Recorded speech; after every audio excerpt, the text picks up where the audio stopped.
పాట వినకపోతే నిద్ర పట్టదు. మీరు పాట వినాలంటే నేను పాడినా ఏంటి? ఏమిటి, నువ్వు పాటలు పాడతావా? ఏంటండి మరీ అంత తేలిక తీసేశారు? మా ఆశ్రమంలో ఫంక్షన్లు జరుగుతున్నప్పుడు పెద్ద పెద్ద వాళ్ళు వచ్చినప్పుడు నా చేతే పాటలు పాడించేవారు. పాటలు పాడుతున్నప్పుడు ఒకటే చప్పట్లు కొట్టే కొద్దీ నేను పాడేదాన్ని. మరి ఇన్ని రోజులు నాకు ఎందుకు చెప్పలేదు డార్లింగ్? ఏదో ఒకటి వదులు.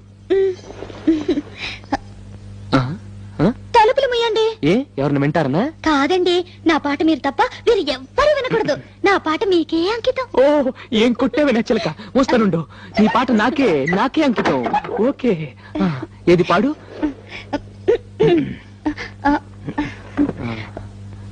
అబ్బా, మీరు నా మొహం అంత చూడకండి, నాకు సిగ్గేస్తుంది. నీ మొహం చూడకుండా ఇంకేం చూడమంటావే?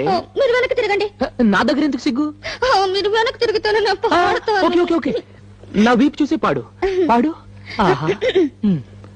దేవుడా దేవుడా, అమ్మా నాన్న లేని వాళ్ళం, కూడు నీళ్లు లేని వాళ్ళం, దేవుడా దేవుడా దేవుడా. ఆపు ఆపు, నీ అమ్మ కడుపులో బాంబు పెట్ట. దేవుడా దేవుడా అంటే ఎవరో పోయారనుకుంటారే. ఇది పాట కాదు, పాట కాదే, చౌకేకలు. నాయనమ్మా. నిజంగా నా పాట బాగలేదండి. దేవుడా.